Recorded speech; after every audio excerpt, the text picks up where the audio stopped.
సంసోను జీవితం ఒక గొప్ప పాఠం. అతను దేవుని చేత ప్రత్యేకంగా ఎన్నుకోబడిన వ్యక్తి. న్యాయాధిపతులు గ్రంథంలో అతని కథ వివరంగా ఉంది. సంసోను జన్మకు ముందే దేవుని దూత మనోయహు భార్యకు కనిపించి చెప్పాడు, "నువ్వు ఒక కొడుకును కంటావు. అతను నాజీరుగా ఉండాలి. ద్రాక్షరసం తాగకూడదు. జుట్టు కత్తిరించకూడదు. అతను ఇశ్రాయేలును ఫిలిస్తీయుల చేతినుంచి విడిపిస్తాడు." దేవుడు అతనికి అసాధారణమైన బలం ఇచ్చాడు. ఈ బలం అతని స్వంత శక్తి కాదు, ఇది దేవుని ఆత్మనుంచి వచ్చిన బలం. సంసోను పెరిగి పెద్దవాడైనప్పుడు దేవుని ఆత్మ అతన్ని ప్రేరేపించడం ప్రారంభమైంది. ఒకసారి అతను తిమ్నాతుకు వెళ్తూ ఒక సింహాన్ని చూశాడు. సింహం అతనిపై దూకింది. కాని దేవుని ఆత్మ అతనిపై వచ్చి అతను సింహాన్ని చేతులతో చీల్చి చంపాడు. ఎవరికీ చెప్పకుండా ఆ సంఘటనను దాచేశాడు. ఇది దేవుని బలం ఎంత గొప్పదో చూపిస్తుంది. దేవుడు తన సేవకులకు అవసరమైన బలాన్ని ఇస్తాడు. మనం కూడా దేవుని పిలుపును గుర్తించి ఆయన బలంపై ఆధారపడాలి. సంసోను ఫిలిస్తీయుల స్త్రీని పెళ్లి చేసుకోవాలని నిర్ణయించుకున్నాడు. అతని తల్లిదండ్రులు వ్యతిరేకించారు. కాని అతను వినలేదు.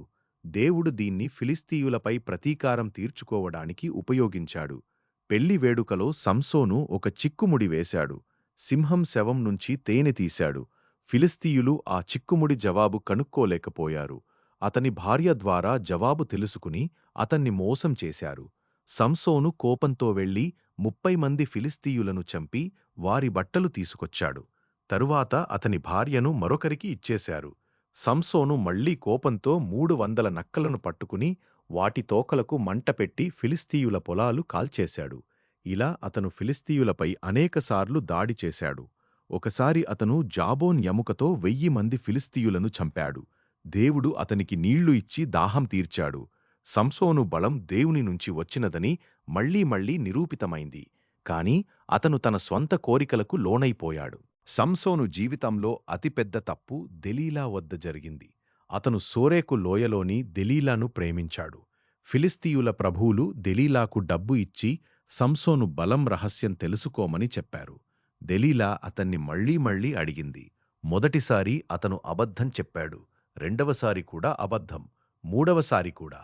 కాని దెలీలా అతన్ని విసిగించి చివరికి నిజం చెప్పేలా చేసింది. సంసోను చెప్పాడు, "నా తలపై జుట్టు కత్తిరించబడితే నా బలం పోతుంది. నేను ఇతర మనుషుల్లాగా అవుతాను." దెలీలా అతను నిద్రపోతున్నప్పుడు ఒక మనిషిని పిలిచి అతని జుట్టు కత్తిరించింది. దేవుని ఆత్మ అతన్ని విడిచిపోయింది. అతను లేచి నా బలం ఇంకా ఉందని అనుకున్నాడు. కాని బలం పోయింది. ఫిలిస్తీయులు అతన్ని పట్టుకుని కళ్ళు పీకేశారు. గాజా నగరానికి తీసుకెళ్లి జైలులో పెట్టారు. అతను తన స్వంత బలాన్ని నమ్మి దేవుని ఆజ్ఞలను పాటించకపోవడం వల్ల ఈ పరిణామం ఎదురైంది. శోధనలకు లోనవకూడదని, రాజీపడకూడదని ఇది మనకు నేర్పుతుంది. జైలులో సంసోను ధాన్యం తిప్పే మరను తిప్పుతూ ఉండేవాడు. అతని జుట్టు మళ్లీ పెరగడం ప్రారంభమైంది.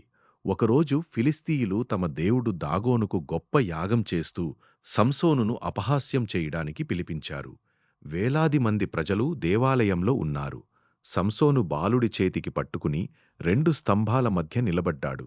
అతను దేవునికి ప్రార్థించాడు, "ఓ ప్రభువా, దయచేసి నన్ను గుర్తుకు తెచ్చుకో. ఈ ఒక్కసారి నాకు బలమివ్వు. నా 2 కళ్ల ప్రతీకారం ఒక్కసారిగా తీర్చుకోని." అతను స్తంభాలను గట్టిగా పట్టుకుని నెట్టాడు. దేవాలయం కూలిపోయింది. అతను చనిపోయినప్పుడు చంపినవారి సంఖ్య అతను జీవితంలో చంపినవారికంటే ఎక్కువ. దేవుడు అతని పశ్చాత్తాపాన్ని అంగీకరించి మళ్లీ బలమిచ్చాడు. ఇది దేవుని కరుణను చూపిస్తుంది. మనం ఎంత పాపం చేసినా నిజమైన పశ్చాత్తాపంతో దేవుని వైపు తిరిగితే ఆయన క్షమిస్తాడు. సంసోను చివరి క్షణంలో దేవుని ఉద్దేశాన్ని నెరవేర్చాడు. సంసోను జీవితం నుంచి మనం 5 ముఖ్యమైన పాఠాలు నేర్చుకోవాలి. మొదటిది, దేవుని పిలుపు మరియు బహుమతులు. దేవుడు ప్రతి ఒక్కరికి ప్రత్యేక పిలుపు ఇస్తాడు. వాటిని గుర్తించి ఆయన మహిమ కోసం ఉపయోగించాలి. రెండవది, రాజీపడటం ప్రమాదకరం. దేవుని మార్గం నుంచి తప్పిపోకూడదు. చెడు సహవాసం మనను నాశనం చేస్తుంది. మూడవది, శోధనలకు లోనవకూడదు. శోధనలు మళ్లీ మళ్లీ వస్తాయి. వాటిని తిరస్కరించాలి. నాల్గవది, పాపం యొక్క పరిణామాలు తీవ్రంగా ఉంటాయి. దేవుని నుంచి దూరమైతే బలం, ఆనందం, స్వేచ్ఛ అన్నీ కోల్పోతాము. ఐదవది, దేవుని కరుణ. మనం వైఫల్యం పాలైనా పశ్చాత్తాపంతో దేవుని వైపు తిరిగితే ఆయన క్షమించి మళ్ళీ ఉపయోగిస్తాడు. సంసోనులాగా మనం కూడా దేవుని బలంతో నడవాలి. కాని అతని తప్పులను పునరావృతం చెయ్యకూడదు. దేవుని పిలుపును గుర్తించి ఆయనకు విధేయత చూపి ఆయన కరుణపై ఆధారపడి జీవిద్దాం. ఆమేన్. సంసోను కథను మరింత వివరంగా చూద్దాం. అతను దాను గోత్రానికి చెందినవాడు. అతని తండ్రి మనోయహు. దేవుని దూత రెండుసార్లు కనిపించి నాజీరు నిబంధనలు చెప్పాడు. సంసోను పెరిగిన తర్వాత ఫిలిస్తీయుల మీద దేవుని ఆత్మ అతన్ని కదిలించింది. అతను తిమ్నాతు వెళ్లి ఒక స్త్రీని చూశాడు. తల్లిదండ్రులు ఇశ్రాయేలు స్త్రీలలో నుంచి పెళ్లి చేసుకోమని చెప్పినా అతను వినలేదు. దారిలో సింహాన్ని చంపిన తర్వాత కొన్ని రోజులకు తిరిగి వెళ్తూ సింహం శవంలో తేనె తిన్నాడు. పెళ్లివిందులో 7 రోజులు చిక్కుముడివేశాడు. ఫిలిస్తీయులు భార్య ద్వారా జవాబు తెలుసుకున్నారు. సంసోను కోపంతో అష్కెలోను వెళ్లి 30 మందిని చంపాడు. తర్వాత అతని భార్యను వేరే వ్యక్తికి ఇచ్చేశారు. సంసోను నక్కలతో పొలాలు కాల్చాడు. ఫిలిస్తీయులు అతని భార్యను కాల్చి చంపారు. సంసోను మళ్లీ వారిని కొట్టాడు. యూదా ప్రజలు అతన్ని బంధించి ఫిలిస్తీయులకు అప్పగించారు. కాని అతను తాళ్లు తెంచి జాబోన్ ఎముకతో 1000 మందిని చంపాడు. ఇలా అతను 20 సంవత్సరాలు ఇశ్రాయేలును న్యాయం తీర్చాడు. దెల్లీలా సంఘటన మరింత లోతుగా చూద్దాం. దెల్లీలా సోరేకు లోయలో నివసించేది. ఫిలిస్తీయుల ప్రభువులు ప్రతి ఒక్కరూ 1000 వెండి నాణేలు ఇస్తామని చెప్పారు. దెల్లీలా సంసోనును ప్రేమించినట్టు నటించింది. మొదట అతను చెప్పాడు, నన్ను 7 తాజా తాళ్లతో కట్టితే నేను బలహీనుడినవుతాను. వారు అలా చేశారు. కాని అతను తెంచేశాడు. రెండవసారి కొత్త తాళ్లు మళ్లీ తెంచాడు. మూడవసారి జుట్టు అల్లి నేతమరలో కలిపితే అని చెప్పాడు. మళ్లీ తప్పించుకున్నాడు. చివరికి దెల్లీలా అతన్ని విసిగించి నిజం చెప్పించింది. అతను తన హృదయ రహస్యం చెప్పేశాడు. ఆమె అతన్ని నిద్రపుచ్చి జుట్టు కత్తిరించింది. దేవుని ఆత్మ అతన్ని విడిచిపోయింది. అతను లేచి శత్రువులను ఎదుర్కోవాలని అనుకున్నాడు. కాని బలం లేదు. ఫిలిస్తీయులు అతన్ని పట్టుకుని కళ్ళు పీకి గాజాకు తీసుకెళ్లి ఇత్తడి సంకెళ్లతో బంధించి జైలులో పెట్టారు. అతను ధాన్యం మరను తిప్పుతూ ఉండేవాడు. ఇది పాపం యొక్క పరిణామం. ఒకసారి లొంగిపోతే ఎన్నో నష్టాలు వస్తాయి. చివరి ఘట్టం చాలా గొప్పది. ఫిలిస్తీయులు దాగోను దేవాలయంలో పండుగ చేస్తున్నారు. సంసోనును పిలిపించి అతన్ని అపహాస్యం చేశారు. అతను బాలుడిని అడిగి 2 స్తంభాల దగ్గర నిలబెట్టమని చెప్పాడు. అతను ప్రార్థించాడు, ఓ ప్రభువా యెహోవా, దయచేసి నన్ను గుర్తుకు తెచ్చుకో. ఈ ఒక్కసారి నాకు బలమివ్వు. నా 2 కళ్ల ప్రతీకారం ఒక్కసారిగా తీర్చుకోని. అతను స్తంభాలను కుడిచేత్తో ఒకటి, ఎడమచేత్తో ఒకటి పట్టుకుని నెట్టాడు. దేవాలయం కూలిపోయి అతను మరియు అక్కడున్న వేలాది మంది చనిపోయారు.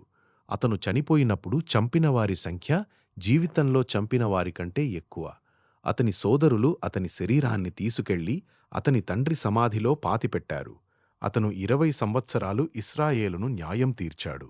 ఈ కథ మనకు చెబుతుంది, దేవుడు తన ప్రజలను రక్షించడానికి అసాధారణ మార్గాలు ఉపయోగిస్తాడు. మన వైఫల్యాలు ఉన్నా ఆయన కరుణ చూపుతాడు.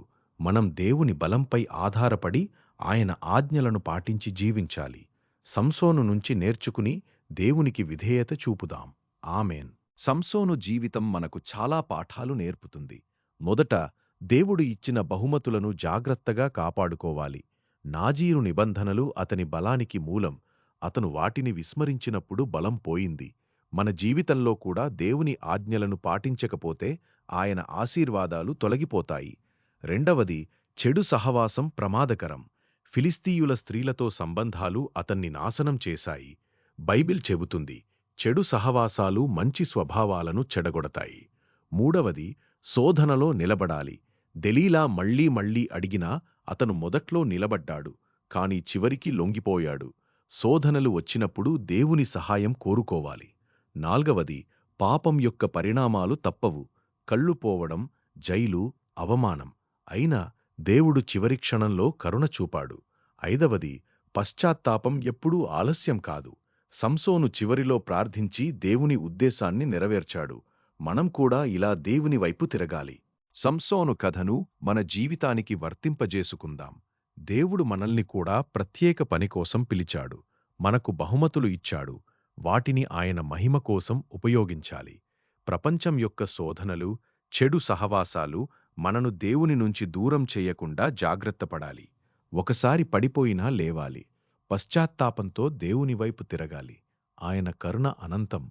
సంసోను చివరి ప్రార్థనలా మనం కూడా దేవునికి ప్రార్థించి ఆయన బలం కోరుకోవాలి. దేవుడు తన ప్రజలను ఎప్పుడూ విడిచిపెట్టడు. ఆయన ఉద్దేశాలు చివరికి నెరవేరుతాయి. సంసోను జీవితం చదువుతూ మనం దేవురికి సన్నిహితంగా ఉందాం. ఆయన ఆజ్ఞలను పాటించి ఆయన బలంతో నడుద్దాం. ఈ పాఠాలను గుర్తుంచుకుని జీవిద్దాం. దేవునికి మహిమ. ఆమేన్. సంసోను నుంచి నేర్చుకున్న ఈ పాఠాలు మన జీవితాన్ని మార్చాలి. దేవుని పిలుపును గుర్తించి, విధేయత చూపి, కరుణపై ఆధారపడి ముందుకు సాగుదాం.